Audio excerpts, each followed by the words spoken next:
orang mengerti tentang Allah Subhanahu wa taala, hubungannya dengan manusia dan hubungannya dengan seluruh makhluk-makhluknya. Yang kedua adalah ma'rifatun nabiyhi Muhammadin sallallahu alaihi wasallam, mengerti tentang nabinya yang membawa risalahnya Allah Subhanahu wa taala. Yang ketiga ma'rifatul dinil islami, mengerti tentang agama Islam. Nah, itu sudah dibahas sampai pada insya Allah bagian atau halaman yang ke-49, 50 sekitar itu. Matannya, isi daripada kitab ini ada di halaman yang 49. Isinya, matannya. Apa matannya, isinya? Penjelasan tentang agama kita itu. Jawabannya ada di halaman 49. I'lam arsyadakallahu li ta'atihi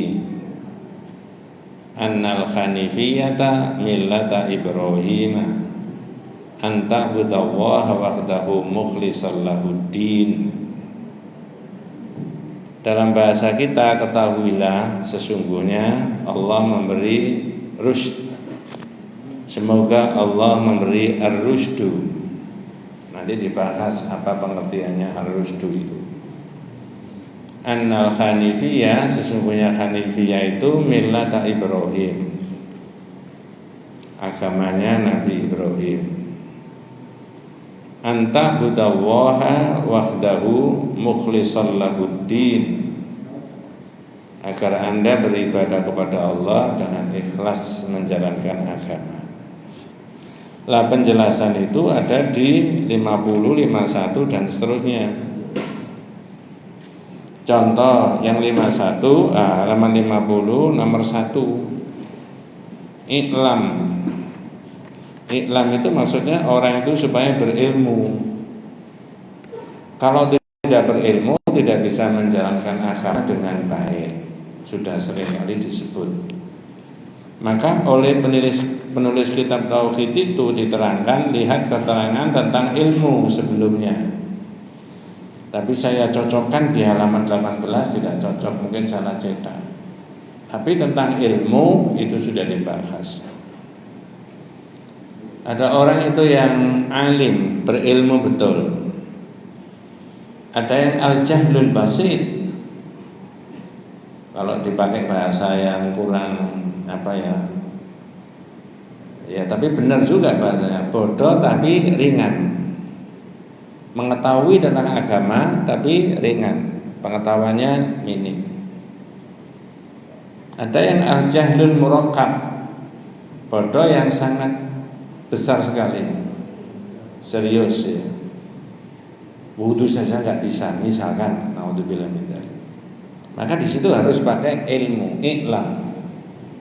Arsadaka Allah, arsadakallahu. Nah, arsadaka itu maknanya al-istiqamatu ala thariqil haqqi. Jadi kalau tadi terjemahkan i'lam, berilmulah, arsadaka, semoga Anda diberi ar-rusdu oleh Allah. La ar-rusdu itu adalah al-istiqamatu ala thariqil haqqi. Orang itu beristiqomah, berpegang teguh kepada yang hak. Dari sisi tauhid, berpegang teguh yang hak itu adalah bertauhid, menjauhkan diri dari syirik. Dari sisi sunnah, berpegang teguh kepada ar-rusdu dari alal thariqil haqqi dari itu, orang itu selalu menjalankan sunnah, menjauhkan diri dari perbuatan apa? Bid'ah dan seterusnya. Jadi penulis tauhid ini belum apa-apa sudah mendoakan orang yang mendengarkan dan yang membaca. I'lam, berilmulah Anda, arsyadakallahu, semoga Anda diberi ar-rusdu, al-istiqamah ala thariqil haqqi. Kadang orang itu bukan saya, bukan kita semuanya, bukan panjenengan. pada event-event tertentu orang itu menunjukkan sosok sebagai seorang muslim, akidahnya baik, ubudiahnya sesuai dengan sunnah. Tapi di sisi tertentu karena lingkungan, karena teman, karena pergaulan, karena bisnis, karena ini, karena politik, lalu itu ditinggalkan. Itu namanya tidak memperoleh ar-rusdu, tidak mengistiqomah ala thariqil haqqi. Orang itu tidak istiqomah di dalam kebenaran. Nah, berikutnya annal Hanifiyah, sesungguhnya Hanifiyah itu apa? Al-millatul ma'ila anisyirki al-mabniyatu ala ikhlasi lillahi ta'ala. Hanifiyah itu adalah al-millatul ma'ilatu anisyirki, agama yang selalu berpaling dari ajaran syirik.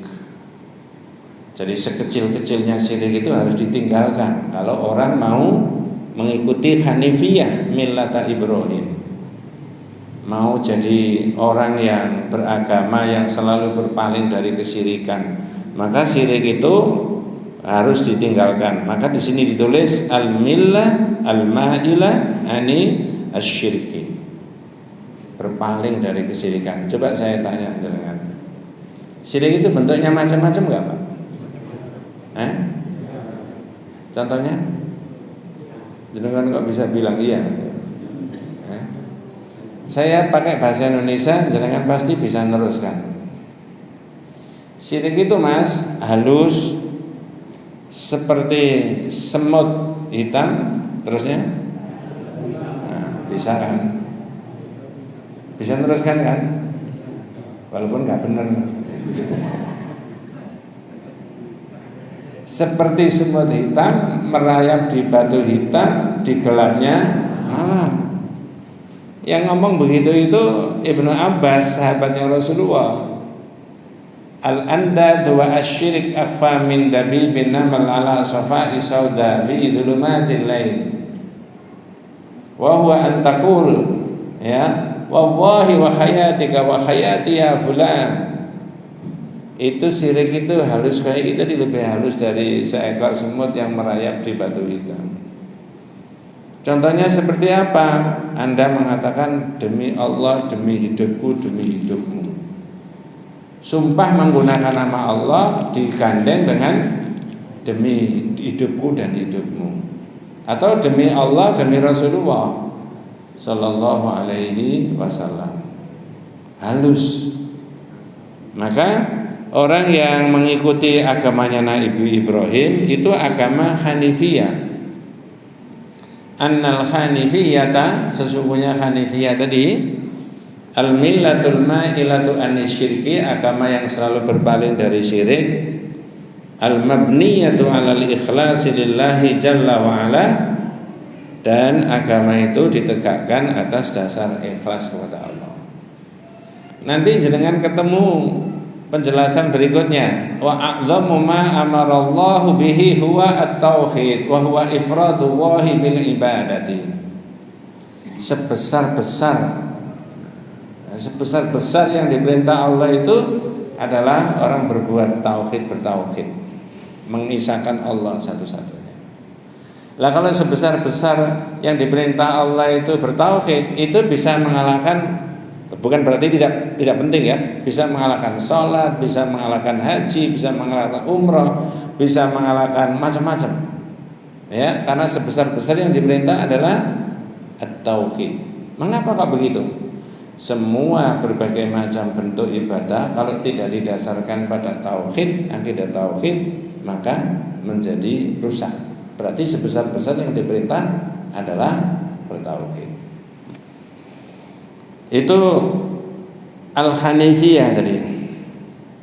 Millata, ya. Millah ay tariqu ad-diniyyu allati yasiru alaihi salatu wassalam. Jalan agama yang ditempuh oleh Nabi ini mengikuti jalan agamanya Nabi Ibrahim tentang akidah tauhidnya kepada Allah. Saya tanya jenengan, apakah jenengan pernah menemukan keterangan di Quran bahwa Nabi Ibrahim itu berani meluruskan akidahnya orang tuanya? Jawabannya, apakah ditemukan di Quran Nabi Ibrahim itu pernah berani untuk meluruskan akidahnya umatnya? Jawabannya, iya. Saya mau tanya yang ketiga, nggak enak. Apakah di masyarakat kita itu ada kiai ustadz yang mau meluruskan akidahnya pemimpinnya?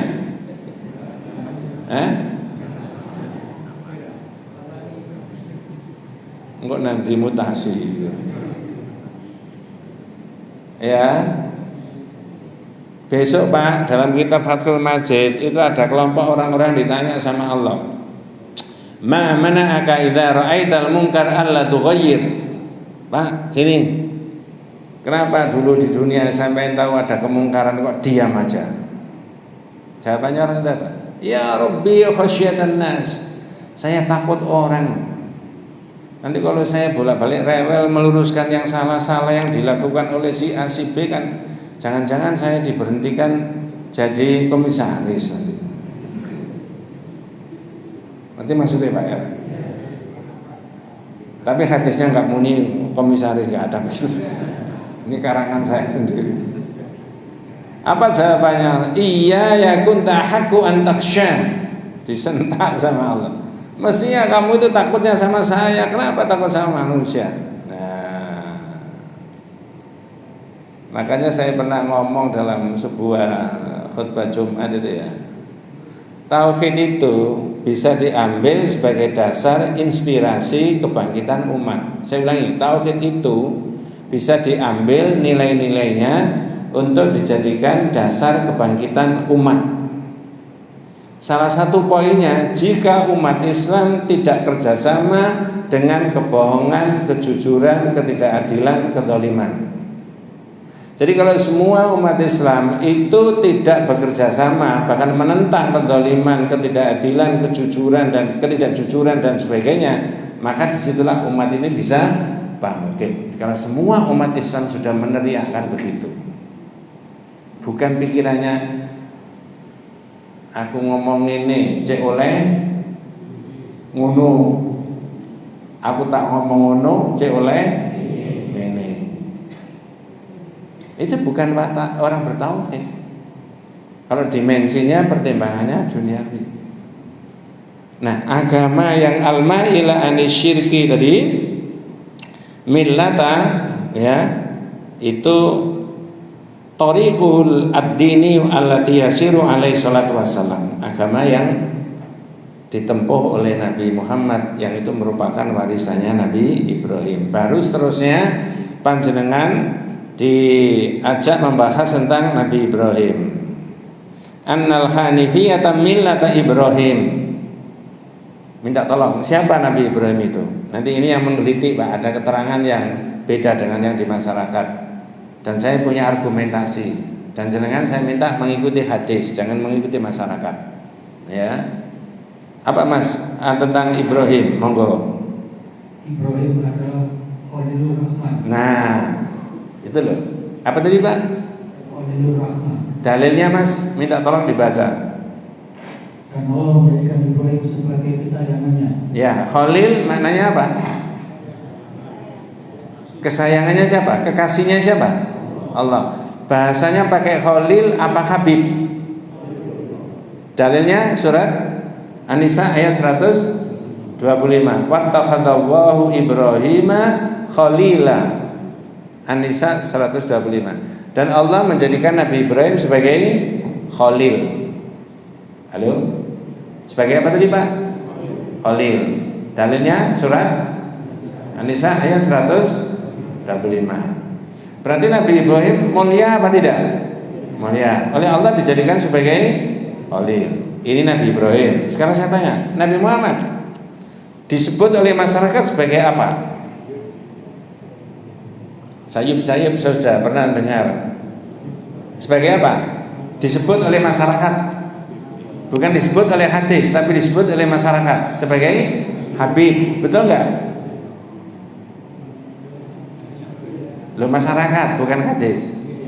Ya toh? Kalau kurang jelas, tak kasih contoh. Adakah di masyarakat yang bilang begini, ya Habib salamun alaika? Ada Pak?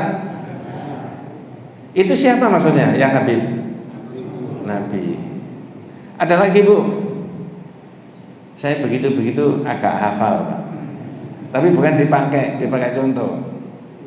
Fa'ataitu ila habibi. Habibi siapa maksudnya? Maka saya datang kepada kekasih. Siapa Habib? Saya ulangi. Kalau Nabi Ibrahim oleh Allah disebut sebagai Khalil. Dalilnya surat An-Nisa ayat 125. Nabi Muhammad oleh masyarakat disebut sebagai Habib. Tapi oleh hadis Nabi Muhammad menyebut dirinya sebagai Khalilullah, bukan Habib. Mana Pak Ustaz dalilnya? Nah, sampai tidak membawa kitabnya. Inni abra'u ilallahi ayyakuna minkum khalil, fa innallaha qad ittakhadhani khalil kama ittakhadha Ibrahim khalil. Aku sesungguhnya dijadikan oleh Allah sebagai Khalil, sebagaimana Allah menjadikan Nabi Ibrahim sebagai Khalil. Saya ulangi. Fa inna Allaha qad ittakhadhani Khalil kama ittakhadha Ibrahim Khalil. Sesungguhnya Allah menjadikan aku sebagai Khalil sebagaimana Allah menjadikan Nabi Ibrahim Khalil. Berarti Nabi Muhammad itu Habib apa Khalil? Khalil. Menurut hadis apa menurut masyarakat? Yang Khalil tadi? Hadis. Kalau menurut masyarakat Habib. Jangan ikut yang mana? Makanya jadi menyanyi. Nah sekarang pertanyaannya, apa bedanya antara Khalil sama Habib? Dari sisi bahasa. Kalau Khalil itu derajat cintanya lebih tinggi daripada sekedar Habib. Ya, Habib itu bisa dipakai bahasa pasaran antar manusia satu dengan yang lain, seorang A dengan seorang B, seorang bapak kepada anaknya, seorang anak kepada orang tuanya, seorang suami kepada itu pakai Habibi. Tapi kalau Allah menyebut Nabi Ibrahim sebagai Khalil, berarti derajatnya lebih tinggi. Nah sekarang kalau menyebut Nabi Muhammad sebagai Habib, itu mensejajarkan dengan Nabi Ibrahim atau agak merendahkan Nabi Muhammad? Merendahkan. Ini bukan karangan saya, nggak boleh orang ngarang di situ. Jangan mohon maaf dengan segala hormat saya Pak Kiai, Pak Ustadz itu kalau ada ceramah begitu Habibi ya Rasulullah, jangan bisa tanya mana dalilnya menyebut Nabi Muhammad Habib. Ya, insya Allah dicari dari Sabang sampai Merauke tidak ketemu. Tapi kalau disebut Khalil, nah tak tunjukkan dalilnya. Dalam kitab Al-Qaulul Mufid, kitab tauhid yang sudah khatam itu, bab yang ke-20. Inni abra'u ilallahi ayyakuna minkum khalil. Aku berlepas diri ya kepada Allah bahwa aku tidak mempunyai seorang khalil. Fa inna Allaha qad ittakhadhani khalil kama ittakhadha Ibrahim khalil. Allah menjadikan aku sebagai Khalil sebagaimana Allah menjadikan Nabi Ibrahim. Berarti posisinya sama, sejajar kan? Jangan disebut apa? Habib. Ini rujukannya itu di situ ya. Kemudian berikutnya anta budawaha wahdahu. Ya.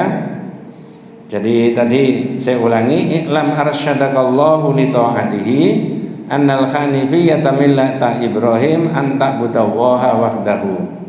Anta budawaha ya, itu diabaikan aja Mas. Yang nomor 7 yang dua halaman yang teratas, dua baris yang di atas tadi. Sampai langsung baca yang di bawahnya. Ibadah amal mafhumul khas lil ibadah yakni tafsiluha itu ya. At-tadallul ya.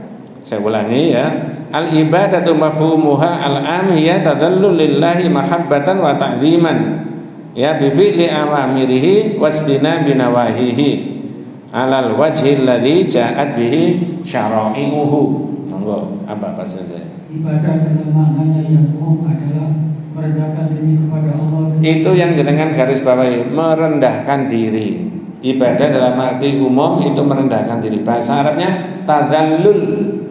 Apa Pak? Pokoknya begitu ya, tadzallul, merendahkan diri. Satunya Mas, monggo. Dan pengagungan. Ta'zim.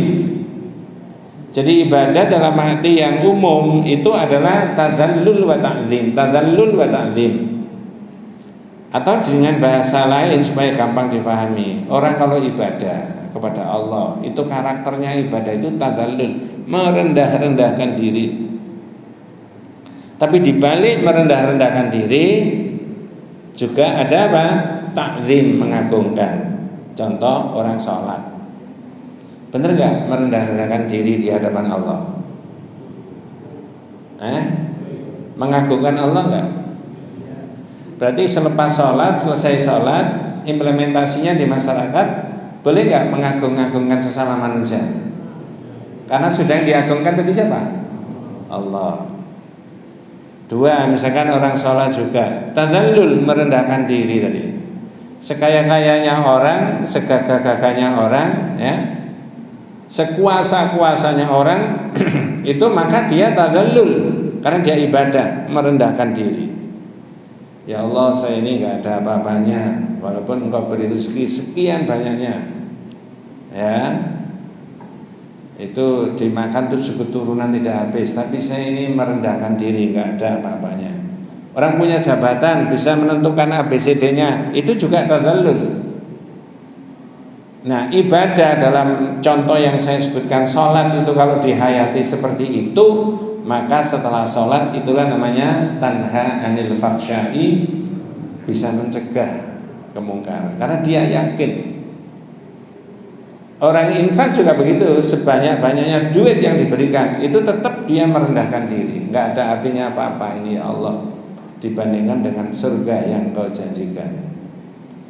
Nah, orang yang punya jabatan bisa menentukan apa saja, itu juga tadzallul, merendahkan diri tadi. Dan itu ta'zim, mengagungkan Allah saja.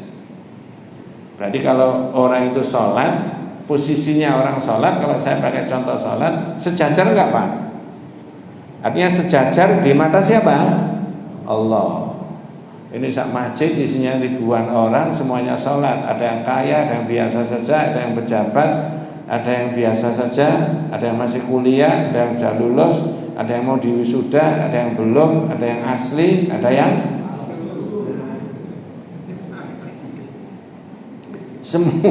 semua merendah-rendahkan diri sama Allah. Keluar dari sholat sama saja, nggak ada bedanya. Nah, itu namanya definisinya al-ibadah bimaknal am, ibadah dalam arti umum tadzallul wa ta'zim, merendahkan diri dan mengagungkan. Wa amma al-mafhumul khas lil ibadati, lanjut Mas. Dalam makna khusus perintahnya dan menjauhi larangannya. Ya, itu tadi ya, merendahkan diri dan mengagungkan. Sekarang dalam makna yang khusus, amal mafhumul khas lil ibadati, yakni tafsiluha, faqad qala Syekhul Islam Ibnu Taimiyah, seorang ulama Ibnu Taimiyah mengatakan mendefinisikan ibadah dalam makna khas, makna yang khusus. Apa kata Ibnu Taimiyah? Monggo. Ibadah adalah sebutan untuk segenap perbuatan yang dicintai Allah dan diridhoinya. Saya potong sampai di situ. Yaitu ibadah yang diapakan tadi? Diulangi lagi.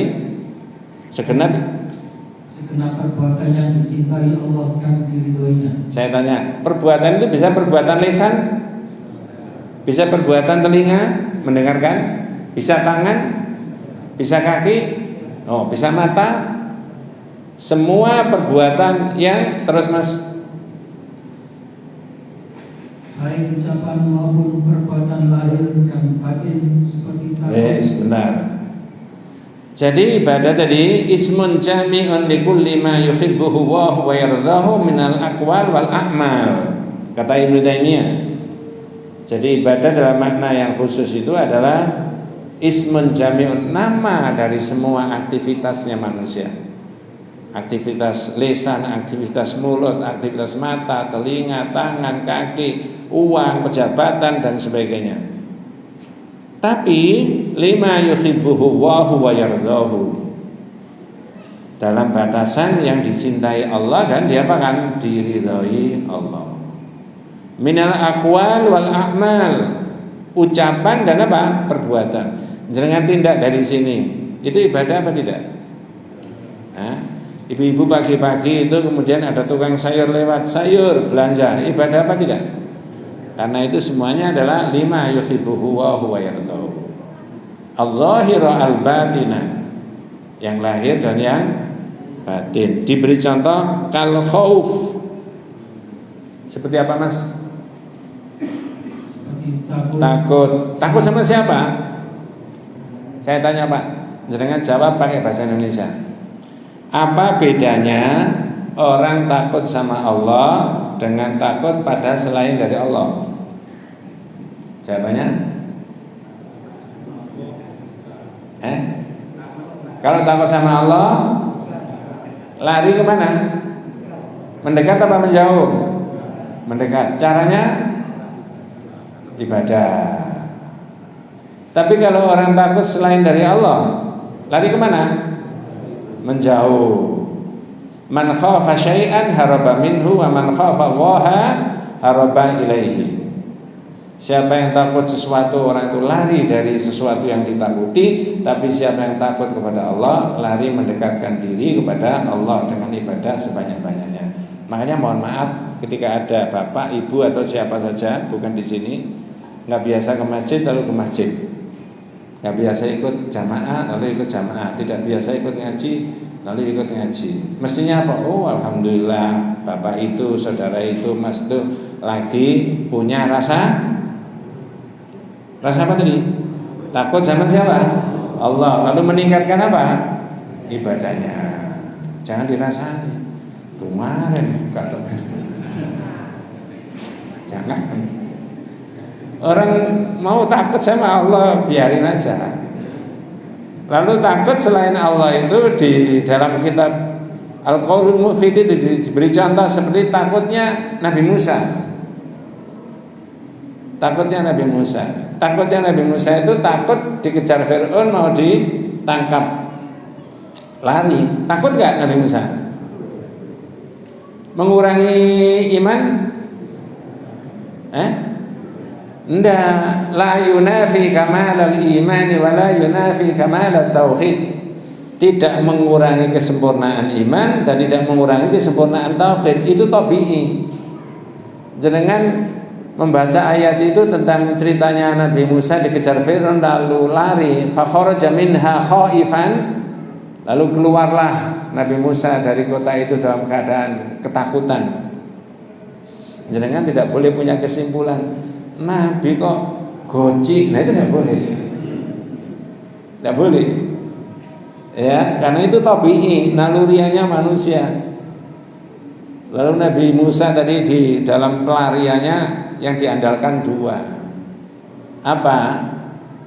Yaitu ya taraqqab, waspada. Yang kedua doa.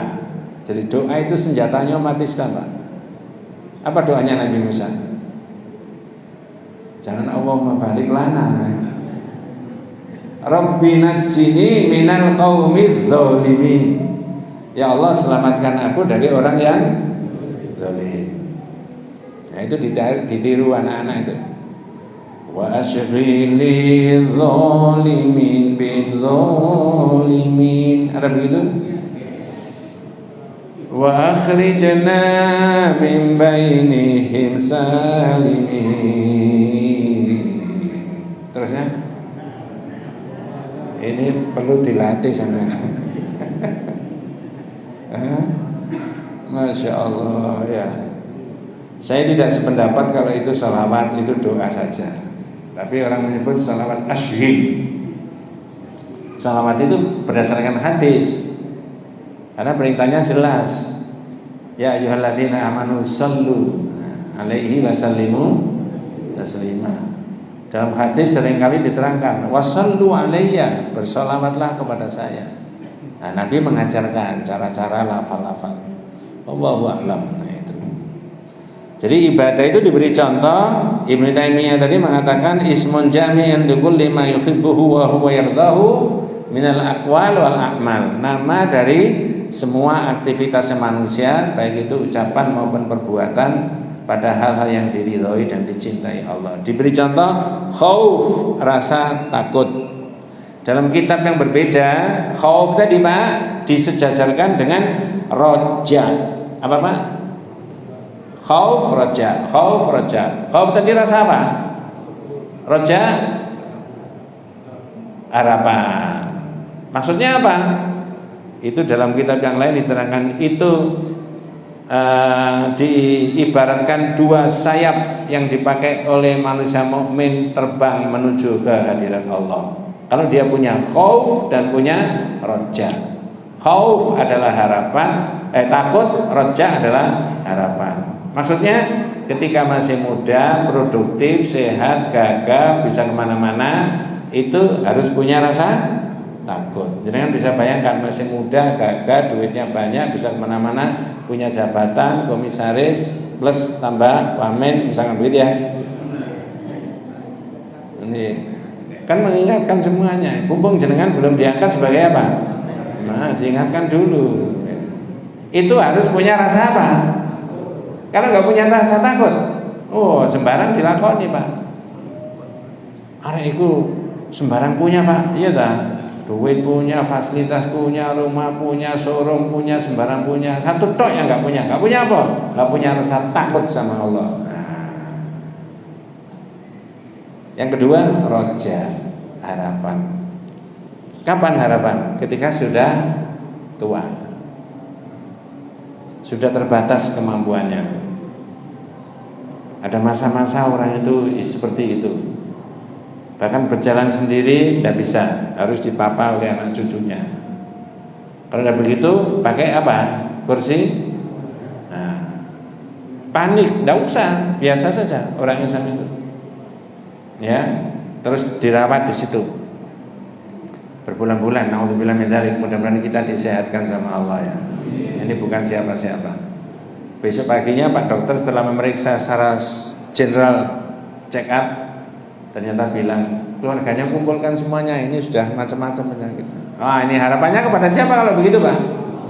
Maka nyambung antara khauf sama roja. Khauf ketika masih muda, roja ketika sudah dewasa, sudah tua. Tengah-tengah nggak ada, tengah-tengah. Ini ya. Qadarullah, kemarin saya 7 hari harus dirawat di rumah sakit. Nah, alhamdulillah. Warning itu peringatan. Saya bilang kepada keluarga dan kepada semua orang yang kebetulan hadir, orang sakit itu kemungkinan satu di antara dua. Satu sehat, dua wafat. Betul nggak ya? Nggak usah mikir aneh-aneh. Wis itu doa pedoman. Ya, minta sekarang kalau ukurannya jenengan ukuran saya orang sakit, minta apa Pak? Satu di antara dua tadi loh. Enggak, saya menjawab yang temenan. Minta apa? Sehat. Wes. Sekarang saya tanya, andai kata dalam proses pengobatan Allah menentukan wafat, bisa sehat nggak? Nggak bisa Pak ya? Nah, pertanyaan berikutnya, kira-kira antara orang yang masih ngotot sehat ya Allah, sehat ya Allah, sehat ya Allah, dengan orang yang pasrah sama Allah, saya terserah Allah, kewajiban saya berobat, kewajiban saya diet, kewajiban saya ini, tapi terserah. Itu kira-kira kadar imannya kuat yang minta sehat itu tadi, atau yang pasrah sama Allah? Jawabannya yang kok berubah-ubah ini kan?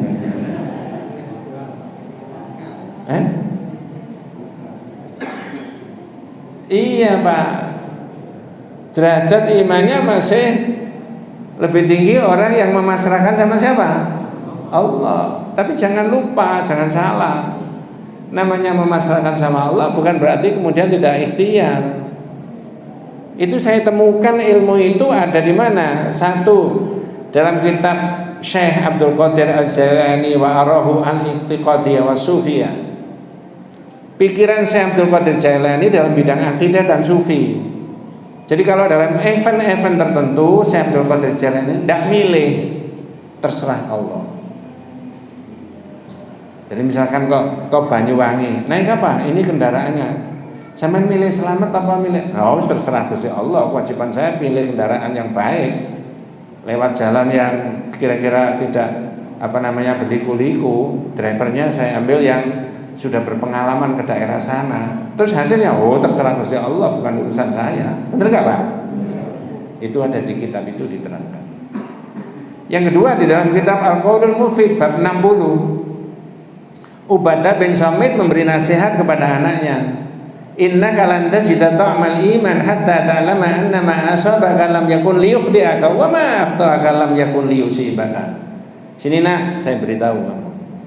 Kamu tidak akan bisa merasakan nikmatnya iman kepada Allah sebelum kamu mengerti apa yang sudah ditetapkan Allah kena kamu tidak mungkin bisa bergeser kena orang lain, dan apa yang sudah ditetapkan Allah kena orang lain tidak mungkin bisa bergeser kena kamu. Nikmat gak Pak? Nah itu loh orang Islam itu tadi. Moro-moro saya paginya itu masih ngaji di An-Nur hari Rabu tanggal 23. Malam hari saya tidur seperti biasa pada umumnya. Jam 1 bangun niatnya ke kamar mandi. Tiba-tiba bangun nabrak almari. Buah gitu. Ya, beliur gitu. Tapi saya sadar. Katanya orang-orang gini nggak boleh jatuh, maka saya pegangan almari kuat-kuat ya sampai ke kamar mandi.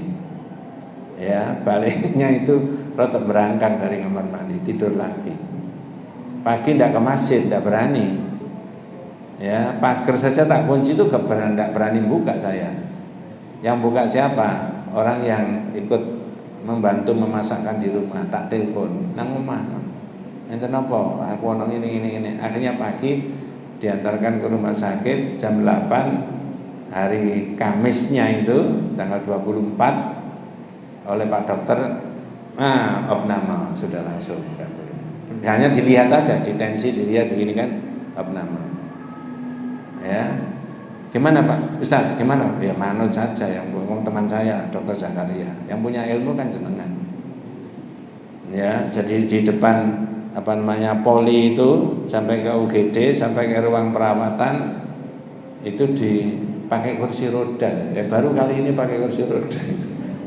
Gede ini kayak gini pakai kursi roda. Ya. Hari Jumat, padahal Jumat subuh itu saya mau khutbah di Al-Mila. Itu jam 9 hari Kamisnya.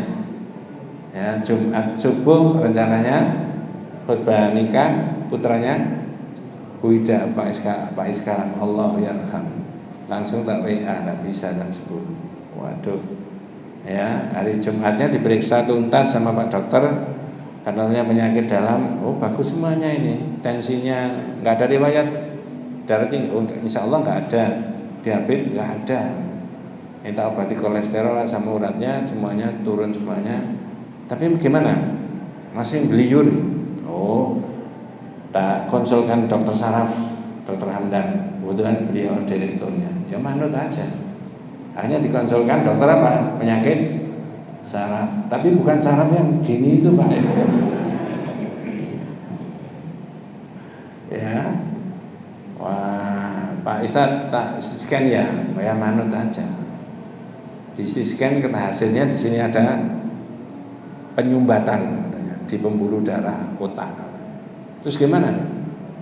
Diobati, jangan terlalu capek, olahraga, kendalikan semua penyakit dalamnya tadi. Ya kolesterol, asam urat dan sebagainya. Itu ilmunya. Ya sudah saya manut aja. Ya. Wallahu a'lam. Ini kan warning, diingatkan oleh Allah. Betul Pak ya? Tapi saya mencoba, ya mudah-mudahan betul menurut iman ya. Selalu happy saja. Happy. Ya, senang aja, nggak ada masalah apa-apa. Tapi namanya orang sakit, pikiran kan macam-macam masuk kan, jangan diomongkan, udah disimpan aja, nggak apa-apa. Kalau diomongkan tuh bisa gerundel. Kalau sabar, itu habsun nafas, menahan, ya. Macam-macam pikirannya. Wallahu a'lam. Berpuluh-puluh tahun bisa berkeliaran kemana-mana, opnama cuma 7 hari 7 malam. Nah, itu pelajaran buat jenengan, ya. Sekarang saya lakukan diet agak ketat, ya. Yang kedua, hidup selalu happy. Yang ketiga, membatasi aktivitas. Yang keempat, usaha setiap hari apa? Jalan 1000 atau 2000 langkah, ya, sak mampunya. 1000. Nah, wallahu a'lam. Ya, itu sekedar info, ya, dari tadi. Jadi ada khauf, ada roja, ada khosyah, ada tawakul. Nanti ada pembahasannya sendiri-sendiri. Tawakal, wassalat, waszakat, wasiyam, wa ghairi dzalika min syara'il Islam. Ya. Jadi kita sampai di situ, belum sampai pada mukhlishan lahuddin, ya.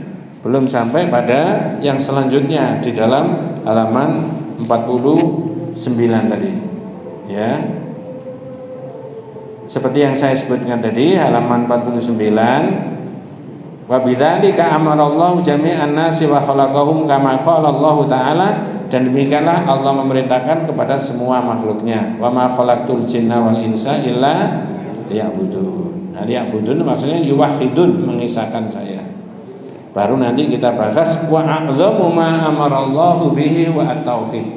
Sebesar-besar yang diperintah Allah tauhid. Sebaliknya wa a'dhamu ma naha anhu asyirik, dan sebesar-besar yang dilarang adalah berbuat apa? Syirik. Wallahu a'lam.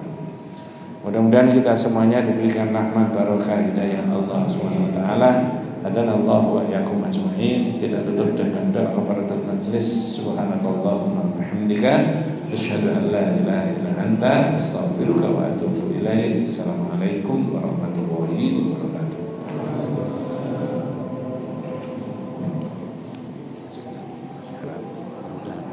Oh ya, Masya Allah.